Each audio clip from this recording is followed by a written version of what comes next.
Näytetään vähän risteysruuhkaa. Mutta ei täälläkään niin ruuhkaa ole. Ihmiset on varmaan vielä töissä. Vihreä palaa. En ole käynyt koskaan pantsinkoa pelaamassa täällä. Suomessa kokeilin kerran.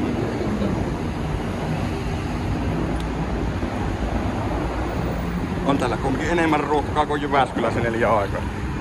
En tiedä. Vähemmän. Emme voi mennä. Vaihtuu punaiseen.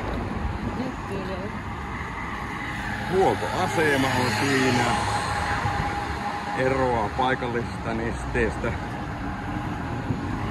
Ja autoja tulee.